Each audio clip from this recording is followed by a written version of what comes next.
예레미야 4장 23절부터 28절 말씀 저와 여러분이 한 절씩 교독하겠습니다.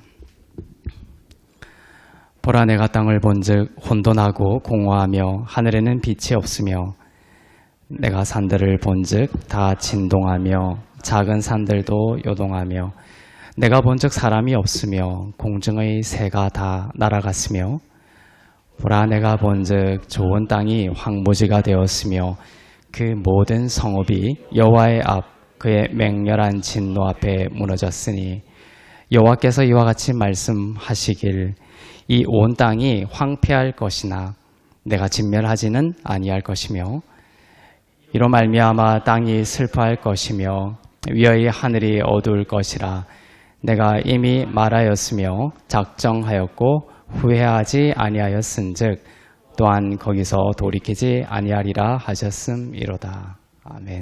예레미야 선지자를 통하여 장차 이스라엘에게 일어날 미래의 일들에 대해서 하나님께서 예언하고 계십니다.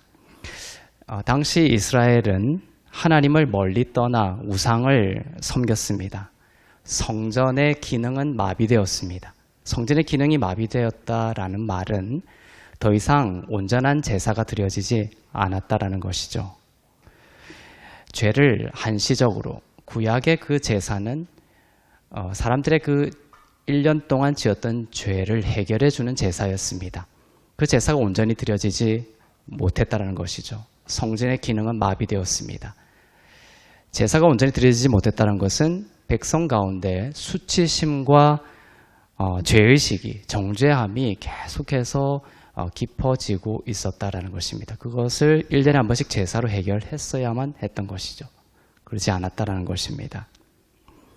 오늘 예수 그리스도의 보혈로 여러분 가운데 있는 모든 죄의식과 정죄와 수치심이 이 시간 끊어질 줄로 믿습니다. 이 성전은 하나님의 임재가 있는 곳이고 하나님께서 이 성전에서 말씀하시고 하나님이 물론 자연 속에서도 말씀하시지만 성경을 통해서 어떻게 말씀하셨냐면 성전을 세워라. 그리고 예루살렘에 세워라. 그 예루살렘의 그 성전에서 언약궤 위에서 내가 말할 것이다. 너희에게 말할 것이다. 그렇게 말씀하셨거든요. 그런데 그 성전이 마비가 되었습니다. 그러니까 하나님의 임재, 하나님의 말씀 이것이 온전히 백성들에게 전달되지 못했던 것입니다. 성전은 하나님의 임재가 있는 곳이고 하나님께서 말씀하시고 지혜를 주시고 또한 길을 보여주시던 곳이었는데 이스라엘은 성전을 떠나 오늘날로 치면 말씀을 떠나 예배를 떠나 주님 앞에 앉는 것을 떠나 그렇게 된 거죠. 성전을 떠나 하나님을 등지고 하나님의 임재 없이 자신의 소견대로 살아가는 데 바빴습니다. 공허하고 또 모든 것이 허무하고 혼돈스러운 바빴지만 열심히 뭐 하는 것 같았지만 그들의 삶은 주님 보시기에 참으로 참혹한 비참한 시간들이었습니다. 하나님의 임재가 없는 삶은 황폐해집니다. 예레미야 선지자는 하나님의 말씀을 대언하고 있습니다.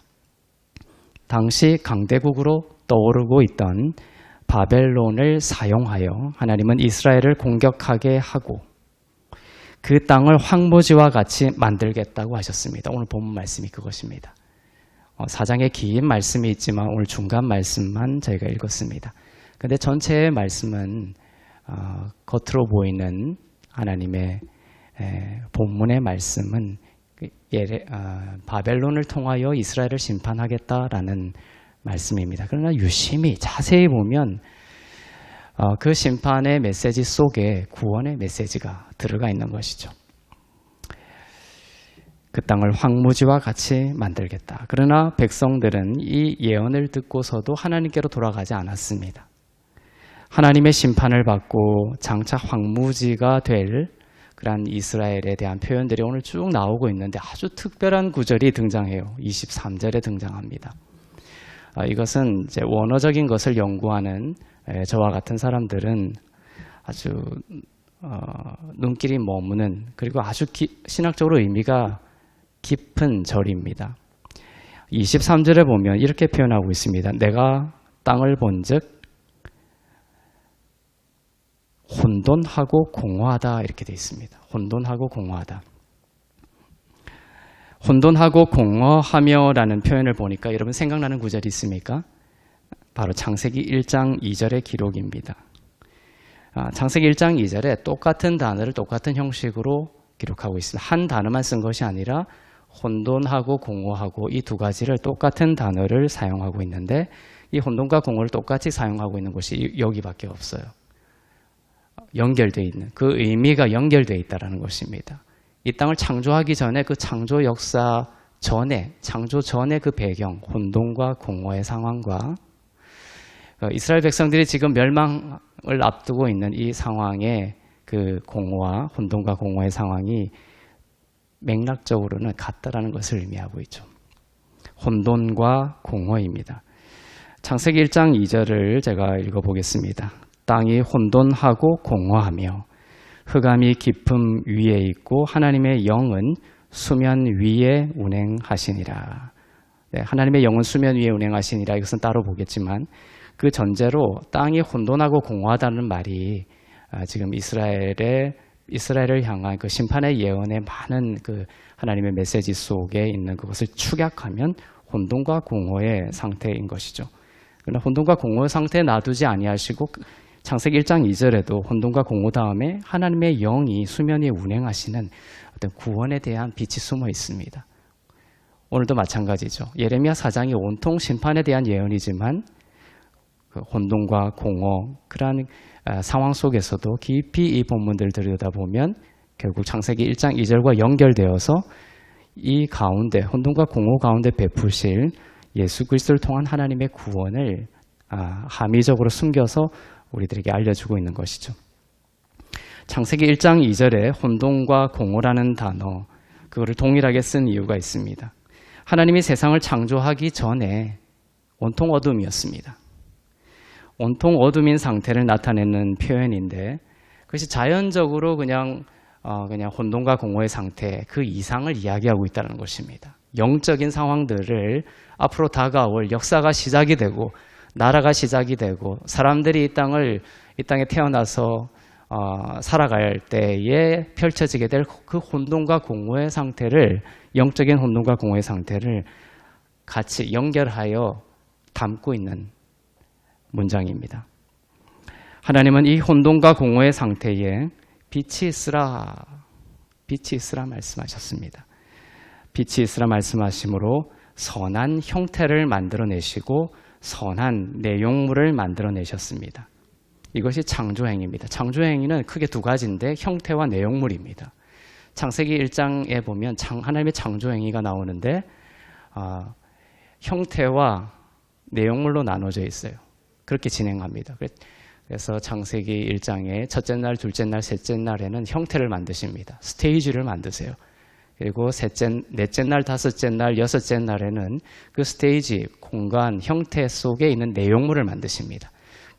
첫째 날의 형태를 만드시고 그 첫째 날 형태에 담을 것을 넷째 날에 만드시고 둘째 날의 형태를 만드시고 둘째 날 형태에 넣을 것을 다섯째 날에 만드시고 이런 식으로 대구적으로 만들어 가시죠. 그 형태와 내용물을 만드신다. 즉 혼돈과 공허는 이렇게 완전히 형태와 내용물이 완전히 파괴되고 무너진 상황을 말하고 있는 거예요. 혼돈이라는 것은 히브리어로 토후입니다. 토후보후 이렇게 생각하시면 돼요. 토후보후. 혼돈하고 공허하다. 토후보후하다.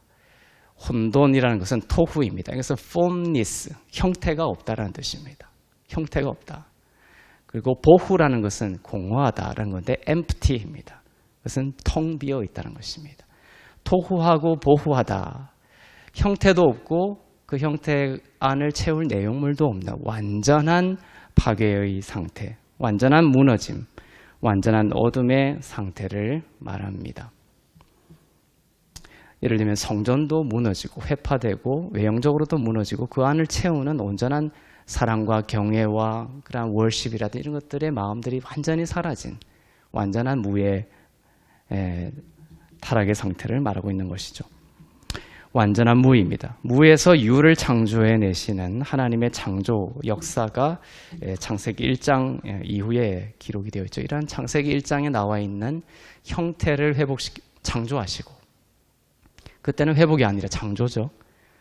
이제 예수님이 오셔서는 이제 회복입니다. 예수님이 오셔서는 형태를 회복하시고 안에 내용물을 회복하시는 거예요. 그게 구원입니다. 창조는 형태를 만드시고 그 형태를 채우는 내용물을 만드시는 창조 행위를 하십니다. 창조 기록은 구원을 예표하고 있습니다. 창조의 역사 속에 장차 예수를 통해 하실 구원의 역사를 숨겨 놓으셨던 것이죠. 우리는 무에서 유를 창조하신 하나님의 창조 역사를 읽으면서 아무리 우리가 혼돈과 공허의 상태라는 죄와 무너짐의 상태에 있더라도 하나님은 다시 형태를 새롭게 하시고 내용물을 생명으로 가득 채우실 것을 우리로 하여금 소망하게 하시는 것입니다. 창조행위를 통하여 형태를 창조하시고 내용물을 창조하시는 것, 그것은 우리에게 무엇을 예표하는 것이다? 예수님을 믿는 자는, 빛 대신 예수님을 받아들이고 그분을 예배하고 그분을 섬기는 자들에게는 무너진 가정의 형태를 회복시키시고, 그 다음에 그 가정의 내용물이 뭡니까? 사랑이고 하나됨이고 존중이고 격려고 축복이죠. 이러한 모든 내용물까지 회복시켜 주실 것이라는 구원을 예표하고 있습니다. 그것을 소망하게 하는 것입니다. 창세기 1장 2절에 보면 이러한 혼돈과 공허의 상태가 나오고, 그 다음에 하나님의 영이 수면 위에 운행하였다, 이렇게 기록이 되어 있는데 이것 또한 중요한 신학적 의미가 있습니다. 혼돈과 공허의 상태를 그대로 내버려 두지 않으십니다. 주일 설교에서도 말씀드렸지만 인간이 타락했을 때 하나님은 이것을 포기하고 또 다른 저 은하계 저 너머에 다른 행성을 택해서 또 다른 창조 행위를 하시면 되거든요. 그런데도 하나님 그렇게 하지 아니하시고 가장 소중한 아들을 내어주심으로 이 땅을 회복하시는데 자신의 모든 것을 바치셨습니다. 땅이 공허하고 혼돈하고 공허한 이러한 완전한 무너짐의 상태를 그대로 내버려 두지 아니하시고 어떻게 했다? 창세기 1장 2절에 하나님의 영이 수면 위에 운행하셨다. 그냥 운행하신 것이 아닙니다. 이것은 라하프, 운행하였다는 것은 라하프라는 히브리어인데 닭이 알을 부화시키기 위해서 열심히 집중하여서 그 생명을 부화시키기 위해서 품고 있는 것을 라하프라고 합니다. 하나님의 영은 성령이죠. 그런데 또 이것이 이제 문법적으로도 의미가 있습니다. PL 형태라고 합니다. 예를 들면 히브리어에 히트라는 단어가 있다고 칩시다. 근데 그게 PL 형태로 점 하나를 찍으면 PL 형태가 돼요. 그것은 강화된 형태입니다. 그러니까 히트가 아니라 스매시가 되는 거예요. 어떤 말인지 알겠죠? 여기도 마찬가지입니다. 라하프, 그냥 머물다라고 해도 되지만 라하프에 품고 있다에 PL 점 하나를 찍어서 강화된 형태. 열심을 품고 이 어둠을 회복시키려고 하는 창조, 생명을 잉태하려고 하는 하나님의 열심이 이 PL 문법 형태에 들어가 있다는 것이죠. 어둠은 그걸 잘 알지 못합니다. 우리가 아직 죄인 되었을 때에 정신없이 술 먹고 방황하고 세상에 취해서 살 때에, 우리가 아직 죄인 되었을 때에 하나님께서는 그의 아들을 우리에게 보내주셔서 우리를 위해 죽게 하시고 부활하게 하셔서 우리에 대한 사랑을 확증하셨어요. 우리가 어둠과 혼돈과 공허의 상태에 있을 때, 정신없이 있을 때, 우리는 그것을 알지 못했을 때에도 하나님은 우리를 품으시고 우리를 위한 모든 구원의 역사를 이루셨던 것이죠. 이것이 얼마나 놀라운 사랑입니까? 우리를 기다렸다가, 우리가 정신 차릴 때까지 기다렸다가 구원하신 것이 아닙니다. 우리가 아직 죄인되고 우리가 아직도 무지했을 때 우리를 위한 모든 구원의 사역을 완성하신 사랑의 하나님인 줄로 믿습니다. 혼돈과 공허는 스스로는 답이 없다는 것이에요. 혼돈과 공허가 이렇게 안 돼 있습니다. 혼돈과 공허했다. 그런데 어느 날 빅뱅이라는 게 일어나서, 그죠?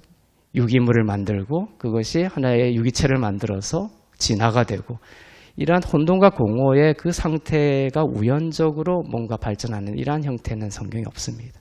혼돈과 공허 그 자체에는 생명이 없고 구원의 길이 없습니다.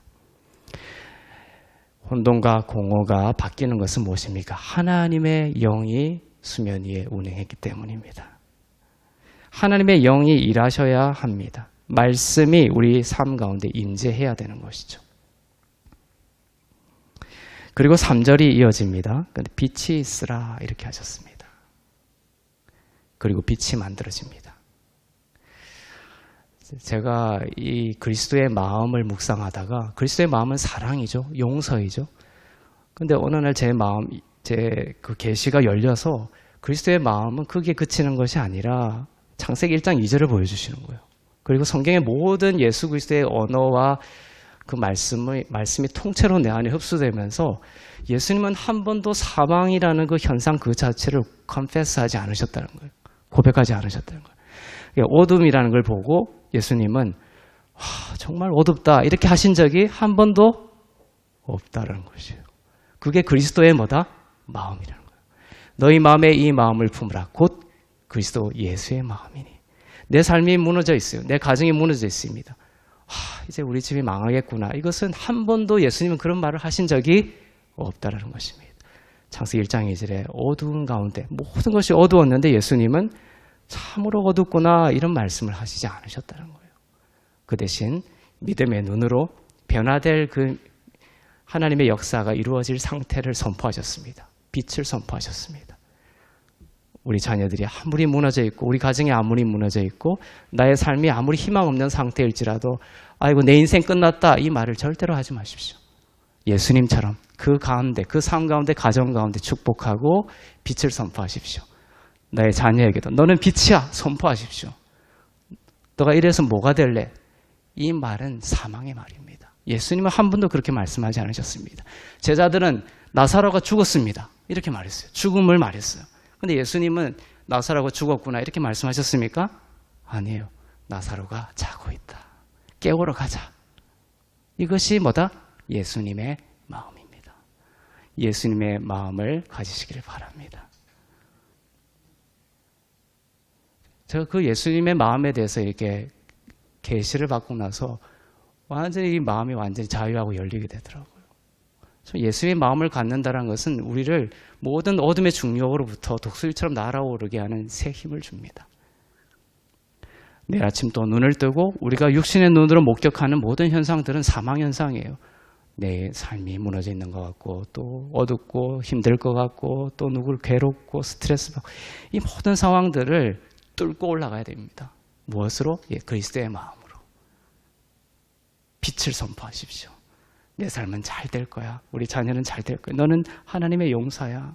하나님의 자녀야. 하나님이 내 삶을 얼마나 사랑하는지 몰라. 하나님은 내 삶을 사용하실 거야.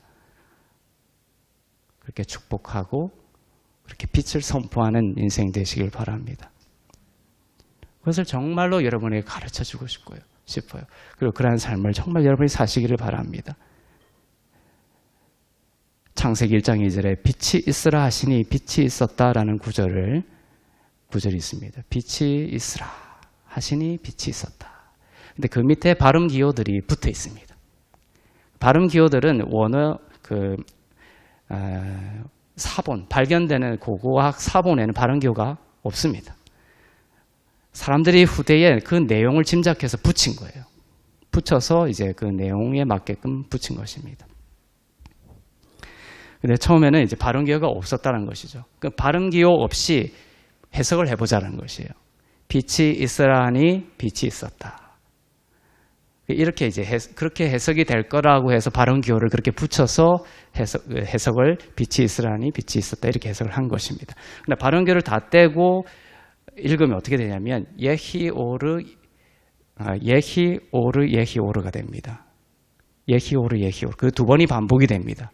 이것은 무슨 의미냐면 나의 예수님은 나의 여호와는 빛이다라는 거예요. 나의 예수님은 빛이다라는 것이 두 번이 반복이 됩니다. 빛이 있으라니 빛이 있었다. 이것을 발음 기호를 떼고 다시 해석을 하면 나의 예수님은 빛이다. 나의 예수님은 빛이다. 이것이 두 번 반복된다는 것입니다. 이렇게 말하는 사람은 전 세계 저밖에 없습니다. 제가 히브리어를 연구하면서 신학교 때 그거를 보면서 제가 너무 충격을 받은 거예요. 발음기를 다 떼고 그 구절을 읽었는데 나의 예수님은 빛이다라는 것이 두 번이 반복이 되는 거예요. 근데 그 발음 기호를 의식하면서 읽으면은 빛이 있으라니 빛이 있었다 이렇게 해석이 됩니다. 얼마나 아름다운 문장입니까? 벌써 창세기 1장에 예수님에 대한 예언이 나와 있고, 이 창조도 요한복음에 나오면, 요한복음에 보면 예수 그리스도로 말미암아 만물이 창조되었다 이렇게 하죠. 정말로 그런 거예요. 나의 예수님은 빛이다. 나의 예수님은 빛이다. 이것을 우리가 깊이 묵상하면 우리 가운데에서도 창조적 구원의 역사가 어떻게 된다? 이루어진다라는 것입니다. 그래서 2절과 3절을 합쳐봅니다. 땅은 공허하고 혼돈하고 공허하고 하나님의 영이 수면 위에 있다. 그리고 나의 예수님은 빛이다. 나의 예수님은 빛이다. 이 구절을 합칩니다. 이것이 주는 메시지는 하나님 아버지의 명을 따라 하나님의 영이신 성령께서 어둠에서 생명을 잉태하기 위해 하나님의 열심으로 일하시고, 또한 빛 대신 예수 그리스도의 희생으로 창조가 이루어졌다는 것을 보여줍니다. 어둠을 빛으로 바꾸시는 창조의 이 역사는 구원을 예표한다고 했습니다. 장차 하나님의 영이 예수 그리스도 안에 일하시고 예수 그리스도를 통해서 죄로 인해 어둠뿐인 세상을 빛으로 살려내실 구원을 이야기하고 계신 것이죠.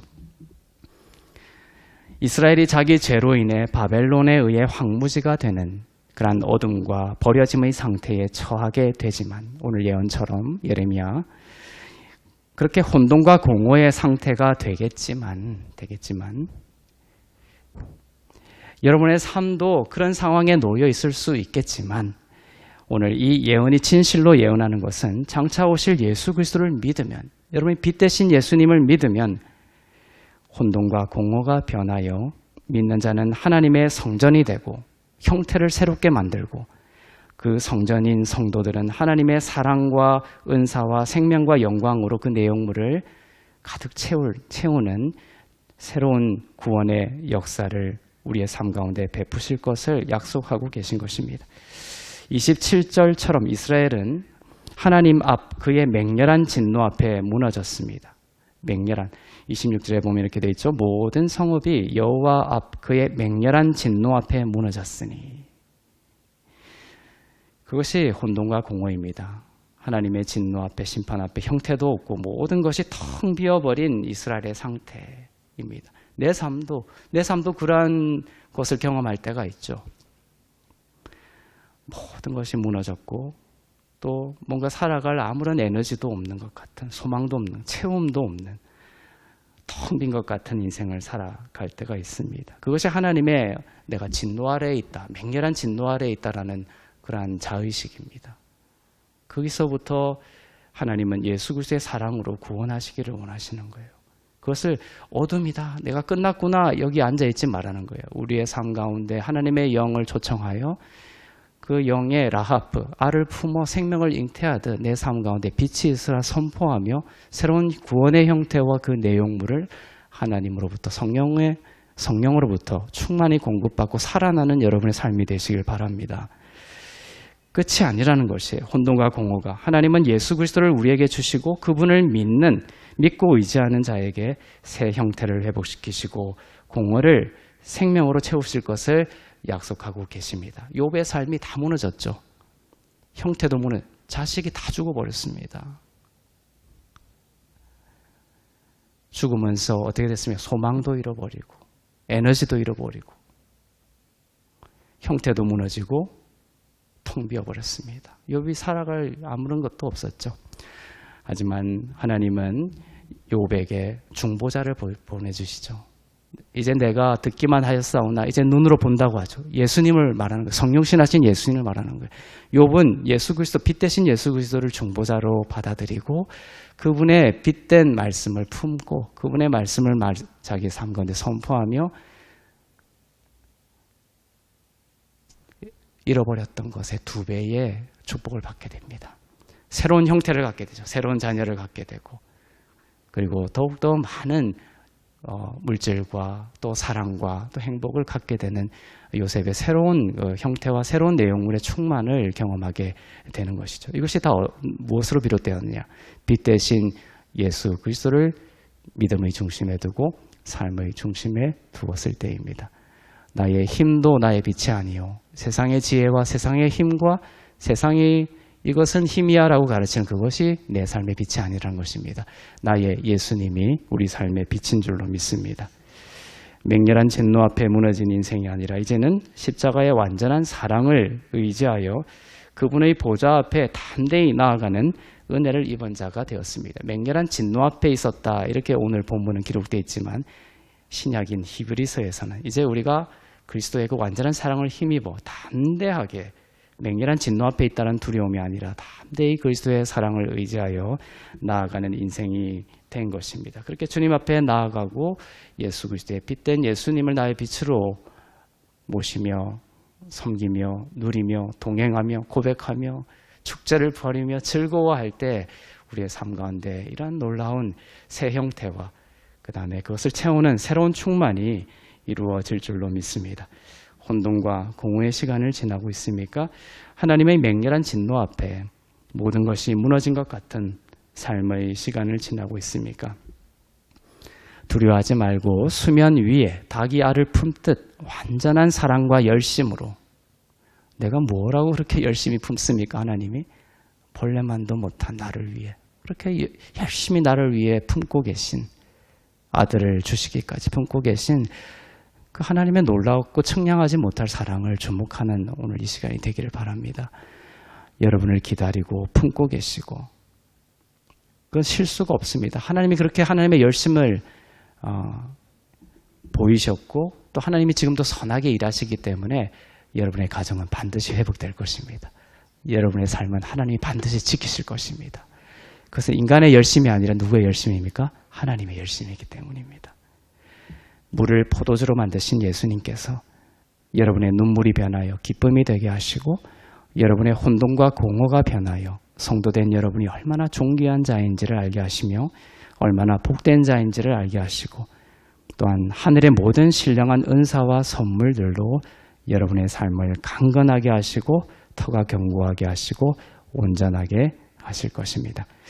죄의 몸이었던 여러분의 옛사람은 혼돈과 공허한 사람이었습니다. 그러나 이제 예수 그리스도 안에 있는 여러분은 죄의 몸이 멸하였고 새 사람이 되었습니다. 은혜와 평강이 충만한 하나님의 성전, 하나님의 자녀가 되었습니다. 십자가의 공로를 붙들고 오늘의 모든 혼돈과 공허의 속삭임을 물리치고 빛을 선포하며 새 생명으로 일어서는 오늘이 되기를 주의 이름으로 축복합니다. 기도하겠습니다.